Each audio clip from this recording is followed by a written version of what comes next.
Yo, what's going on, YouTube, and welcome back to Goal Line Hockey. It's your boy Kevin Forte, and we are back for a Goal Line Hockey a live stream here tonight, Monday, February 27th, 2023. I believe this is our seventh Goal Line Hockey Live. Thank you guys so much. It's been great to talk because we have a lot to discuss today. A lot has happened since I saw you guys Saturday afternoon. A lot of things have gone on in the National Hockey League. So stay tuned. We have a lot of things to talk about today. So we're going to start off with some of the trades because that's what you guys are here for. Of course, let's start off there. So the first one was, and listen, I'm going to sit here and say it myself. I predicted this trade. I've been talking about this for the past week. So this is where we're going to start. And what's going on, Morgan? Sup, Kev? Got here just in time. Just got done with some homework. That's great, Morgan. Glad you're joining us today. We're going to go over some of the trades this weekend. The first one that, like I said, I predicted that Ivan Barbashev would be a great fit for the Vegas Golden Knights, and that's exactly where he landed. Ivan Barbashev goes to the Vegas Golden Knights for prospect who is a former 2020 first-round pick, Zach Dean. Barbashev's a good fit for this group. I don't think the Golden Knights are done, though. I could still see them going after a guy like James Van Riemsdyk potentially. I could see them going for a goaltender. There's a couple of different things that we could see the Golden Knights do here before the actual deadline. We also saw a forward Russian swap. We saw the Dallas Stars and the Montreal Canadiens swap players. Evgeny Dadonov goes to Dallas, and Denis Gurianov goes to the Montreal Canadiens. Overall, it seems like a good fit. It's a rental for Dallas, and Dadonov, a very cheap rental. And Denis Gurianov gets another shot with the Montreal Canadiens. And then the last thing we started to see is we thought that we were going to see the Patrick Kane trade, right, as the next deal. Hasn't been the case. Timo Meier is the next guy to go in a massive trade. 13 asset deal, 6 assets going to the New Jersey Devils and 7 going to the San Jose Sharks. A lot of it is window dressing, but at the end of the day, it's a massive trade overall. And I want your guys' thoughts on that Timo Meier trade because, in my opinion, which we're going to get to in a minute, a little bit underwhelming. We're also going to take 90s. He is now going to be their second ever general manager. David Poile has been there for 26 seasons since the team joined the National Hockey League. Shout out to Barry Trotz, former Islanders head coach. Had a really good run with the Islanders, but now he'll be taking things upstairs as the second GM of the Nashville Predators. We're also going to go over some mock trades as well. There's a lot of interesting things. Hey, what's going on, Urban? Welcome to the chat. It's a big day. Yes, that's right, Urban. It's always a big day, but especially this week, everything is magnified.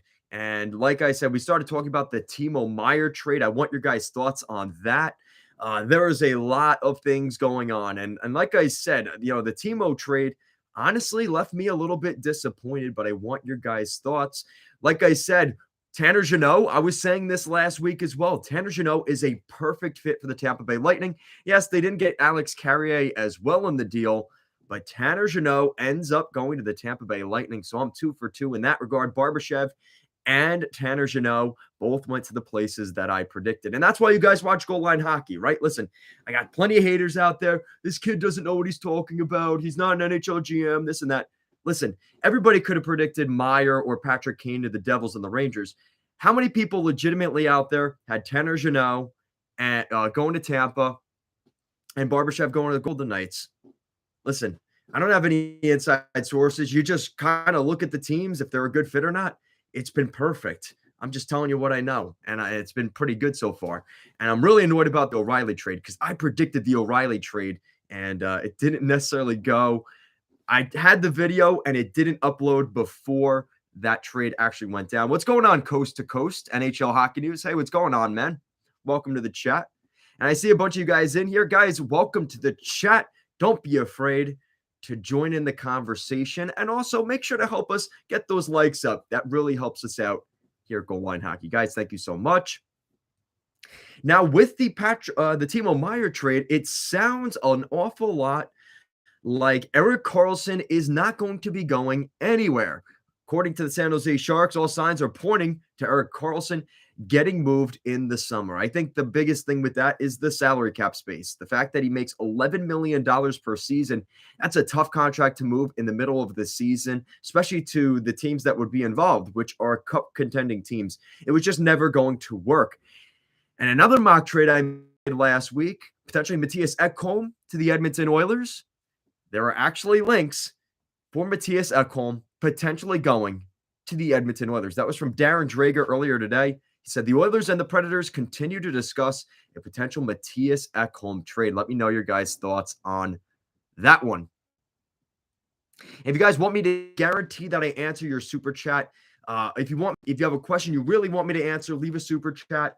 It's definitely helping support the channel. And I'm trying to save up money for a soundboard here for Goal Line Hockey. So any donations that you guys give, it's not personally going to me. It will be going to either the Chicken Parm Fund or it'll be going to a brand new soundboard. So thank you guys so much. So I'll try to get as many of your questions as I can. Dennis, welcome to the chat. Dennis, he says, as a New Jersey Devils fan, I'm thrilled, but I will feel better after he signs an extension. Yeah, and that's a good point because Timo Meier is still due for an extension in 2024. And he has a qualifying offer of $10 million next summer if they go down the one-year route. If it's a multi-year deal, it does not mean that they have to sign him to $10 million per season. If they sign him to a one-year deal for next season, it would have to be that $10 million. But anything past that 2, 3, 4, 5, 6, 7, 8-year extension, it does not have to be a $10 million cap hit per season. And of course, guys, we're going to get to the featured game of the night, the Ottawa Senators and the Detroit Red Wings. That game will be starting very shortly. Puck drop should be coming really any minute now. And kind of a hashtag tank for Bedard.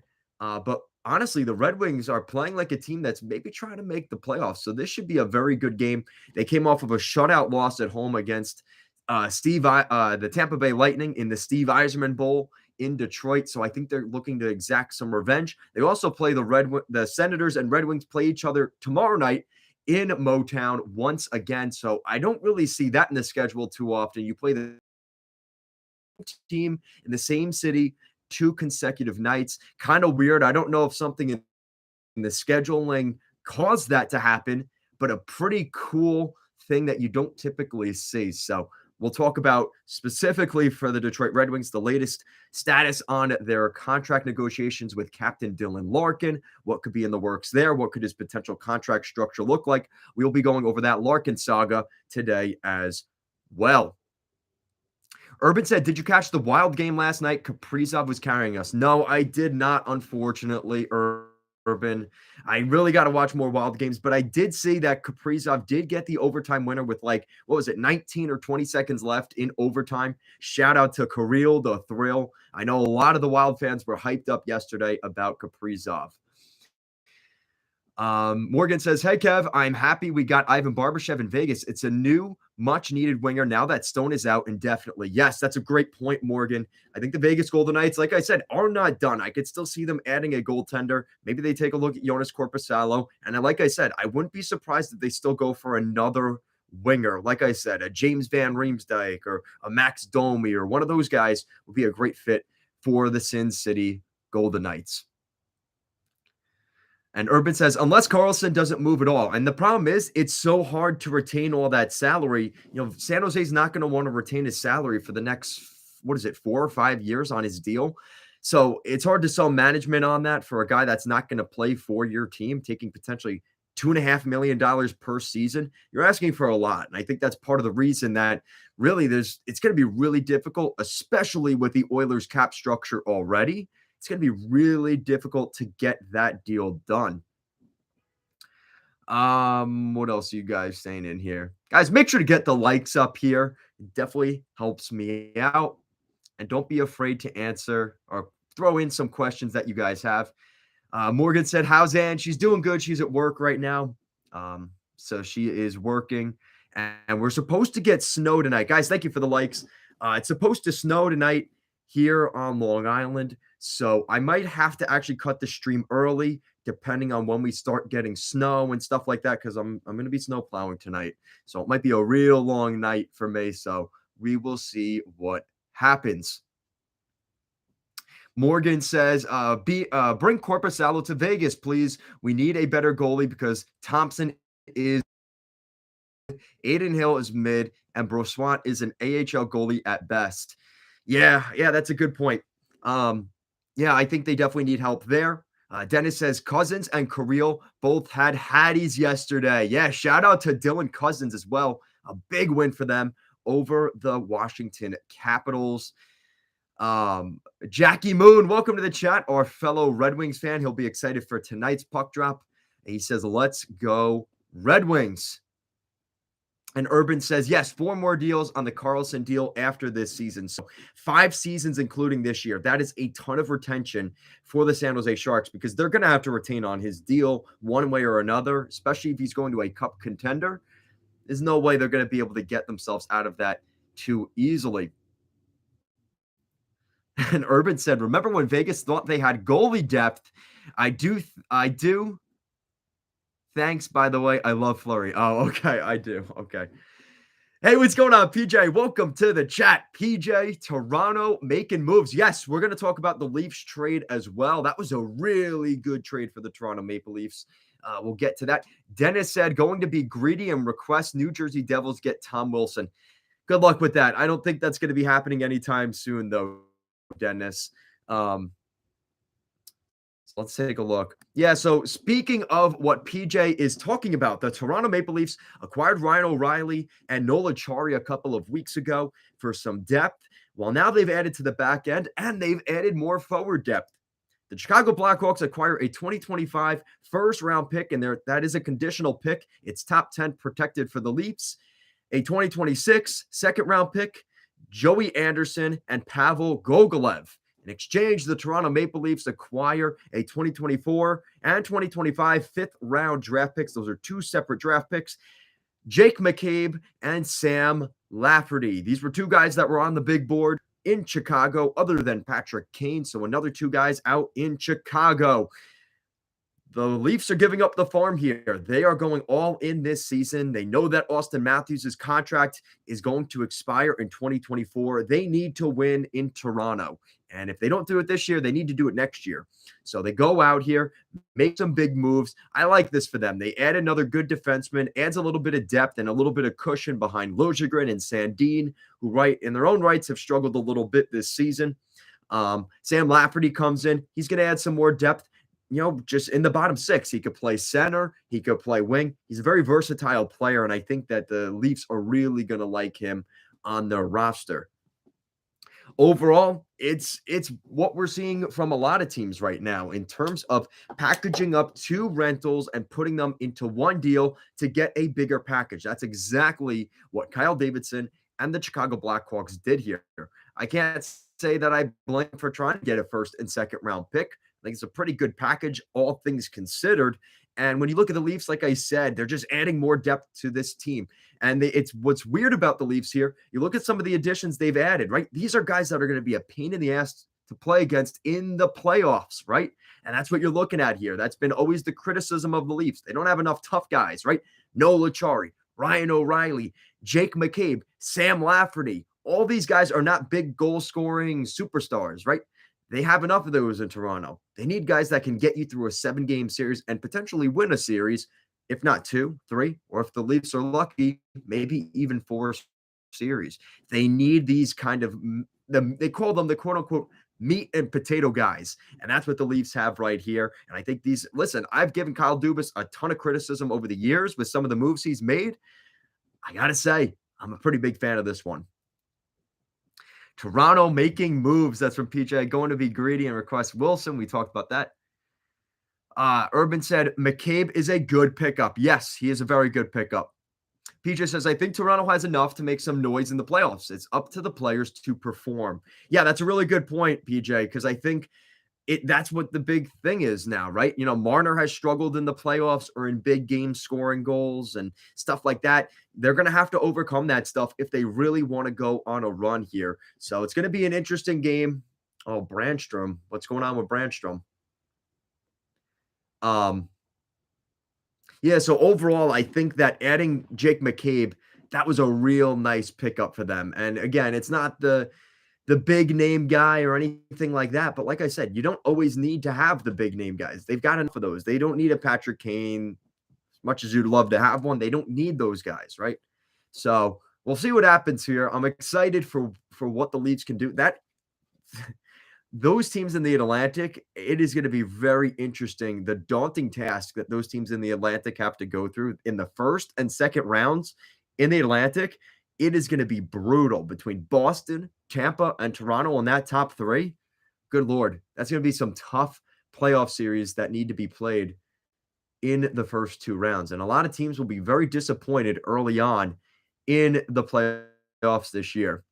And here we go. This game is going off to a good start. Big hit right off the bat as we are underway in Ottawa. So let me know, guys, down below. Leave some score predictions for this game between the Ottawa Senators and the Detroit Red Wings. Let me know who wins the game as well as who gets the game-winning goal. Let me know your guys' thoughts down below. Key parts of the game, Detroit's offense and their net presence. Again, that's going to be some of those meat and potato guys that maybe they could be adding at the deadline. When I look at the deadline for the Red Wings and the Senators, two totally different directions. I think the Red Wings could be a team that buys and sells at the same time. And what I mean by that is keeping some of their pending contracts, a guy like Tyler Bertuzzi, instead of selling him off for assets, keeping him as their own rental. I think that Bertuzzi is a good asset for this team. And to be honest, I don't think Steve Yzerman really liked the offers he was getting from him. So if it's a third-round pick or a second-round pick, Yzerman just said, we're just going to keep him then. If the price isn't there, we'll just keep him. And I think that the Red Wings are kind of empowered with the way they've played here recently to do that. In terms of what they could be adding, like I said, I think they could keep slipping on the ice in Ottawa. I could see them adding another forward, a tough guy, again, like a Nola Chari, like an Ivan Barbashev, a guy like that, but not giving up the bank, right? So giving up a second or third round pick. You're not seeing the Red Wings go out here and pick up a ton of guys. And maybe they move out a guy as well. You know, I don't know what their thoughts are on with Jake Wallman. You know, what do you guys think, Red Wings fans? What do you guys think of Jake Wallman? Do you want to see them sign Wallman to an extension? Bertuzzi, same thing. What do you guys think of some of those guys? Because depending on how much cap room they have after Dylan Larkin, it's going to be interesting what Stevie Y does with some of those, you know, tertiary, secondary players like Jake Wallman and Tyler Bertuzzi. Patrick Kane, Dennis says Patrick Kane to Carolina or Colorado. I do not see that happening. At the end of the day, Dennis, I really think he just wants to go to the Rangers and won't go anywhere else. And if that's the case, and that's kind of it, you know, the Blackhawks are very limited in what they can get in a return for Patrick Kane. And again, they just sent down Braden Schneider. They didn't let him play last night's game. The Rangers are making it a point to save every dollar of cap space they can to bring in Patty Kane before deadline day. So I do not see that happening. And Urban says 4-3 Detroit. All right, I like that pick. What else are you guys saying? Everybody worth at least 2 first-rounders now. Thanks, Tampa. Shaking my head. 5 points this season, by the way. Yeah, that Tanner Jeannot trade. It makes me, as an Islander fan, feel a little bit better about what the Islanders got for Bo Horvat. Because at the time, everybody said the Islanders way overpaid for Bo Horvat. It's not looking like it now, especially after that deal. But then you look at the Timo Meier trade, and it was actually fairly similar to the Bo Horvat trade value, right? So I don't know. I think because a couple guys were already off the board, there was so much hype around this Timo Meier trade that maybe we were a little bit expecting more value for Timo Meier because of what the Devils had, right? And kudos to the Devils, Tommy Fitzgerald, not giving up Alexander Holtz, Dawson Mercer, Simon Nemec, and Luke Hughes. The fact he didn't have to give up any of those 4 assets was a huge win in that deal for the New Jersey Devils. Shout out to the Devils. I know they're very excited right now. And speaking of that, Wednesday night, Timo Meier's first game with the New Jersey Devils in a Devils jersey. He'll be wearing number 96. Stay tuned. We'll be doing a live stream at 9 p.m. Eastern on Wednesday night. So stay tuned for that. That's the next time we'll be out. Haven't made it official yet, but I'm going to release it to you guys here today. Morgan said, hey, Kev, what will the scores be tonight for the Avs versus Golden Knights tonight? And who scores? And Urban says Avs 6-2. Don't tell Morgan that. He's going to be kind of upset. Hey, listen, Morgan, I was right the other day. I said 3-1. Dallas beating Vegas. It ended up being a pretty good game, though, in overtime, a 3-2 win. Nonetheless, I was pretty close, though. You seem to doubt me, Morgan. I know I went against your team, but I was kind of right there. PJ says 3-2 Avs. Yeah, I think that's going to be a really good game in the Western Conference. I think Vegas is going to look to exact some revenge. You guys keep saying Avalanche. I think I'm going to go with Vegas here. If I had to pick tonight for Vegas, I'm going to say 4-3 Vegas. That's my prediction tonight. Dennis, Boston versus Edmonton predictions. Oh, man. This could go a couple of different ways. I'm going to go with 5-2 Boston. That's my prediction. The Oilers' goaltending has been extremely leaky. Their defense hasn't been very good. I could see Boston lighting them up tonight and kind of embarrassing them. 5-2 Boston is my prediction. Morgan also says, I'm saying 4-2. Okay.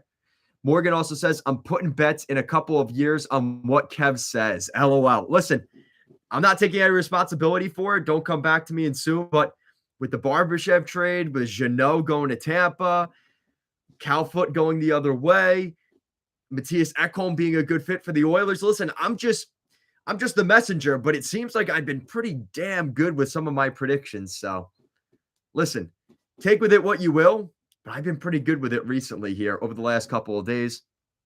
I hope Boston smokes the Oilers. And PJ, you might get your wish tonight. The way the Boston Bruins have been playing, I would not want to play the Bruins. No, sir. The Bruins have been very, very good. PJ says, give me your prediction for who the Flames acquire at the deadline. Yes, that's kind of an interesting one, too. I expect them to make some moves. Tree Living's in the final year of his deal with the Calgary Flames. I'm going to go with them picking up a forward. And if I had to narrow it down to two guys, I'm going to say Max Domi or James Van Riemsdyk. And in particular, I am going to go with Max Domi. I think Domi is a great fit for the Calgary Flames right now. And if he doesn't end up going to the Carolina Hurricanes, I think the Flames have a real shot at getting Max Domi here. What else are you guys saying? I'm saying Kev got that luck, bro. I wonder if he's Irish. Hey, listen, I might be part Irish. I don't actually know, though, but that's a great point. And speaking of that, you know what, guys? I got a jersey today. And in the faith of St. Patrick's Day, I want you guys to predict which team I got a jersey for. It's a St. Patty's jersey I'll be wearing on St. Patrick's Day for a St. Patrick's Day live stream. But I want you guys to predict the team that I got the St. Patty jersey for. Let me know down below. And guys, if you're joining the stream, make sure to like the stream. It helps us out. I'm definitely going to appreciate that if you guys do like the video.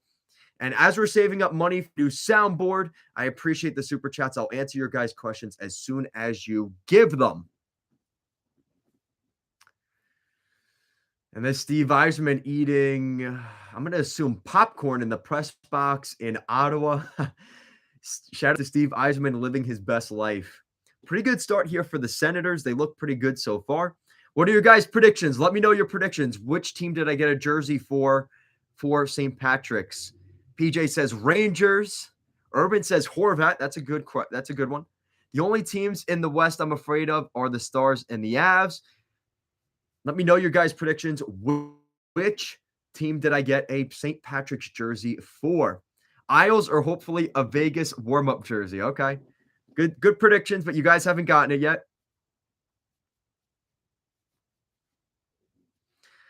And let me know what you guys want to talk about. Senators related, Red Wings related. I know there's probably a couple of Red Wings or Senators fans here in the chat. Welcome. And welcome to Goal Line Hockey, guys. This is the first time that I've done a Senators game live stream. And thank you for getting the likes up, guys. You guys are the best.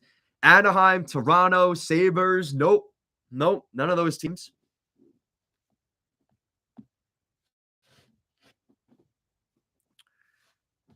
Yeah, the channel's been booming here recently, guys. And like I said, a lot of that is because of you guys. Thank you so much. I seriously mean that. Thank you guys so much for joining the stream and liking the video. It definitely is definitely recognized by me. So I appreciate that. All right, so you guys are saying Columbus and their meltdowns this week. Yeah, shout out to the Columbus Blue Jackets. They've had a rough week, most recently the other night. All right, so do you guys want me to open the jersey? Let me know if you guys want me to open this down below. If you want me to open it, let me know. Make sure, if you're a Red Wings fan here in the chat, make sure to check out the video I posted earlier. I did talk about the Red Wings and what I think they can do ahead of this year's deadline. Yo, we got a super chat. Thank you to Totori. I cannot pronounce that last name. Thank you for your 99 cents euro. Thank you so much. I really appreciate that. That's definitely going into the new soundboard fund. Thank you so much. And you could leave a comment if you want to say something. But I obviously appreciate that a ton. We got euros here. Yes, thank you so much. What is Elmer Soderblom's status? Talking about him. Hopefully he makes the lineup here relatively soon.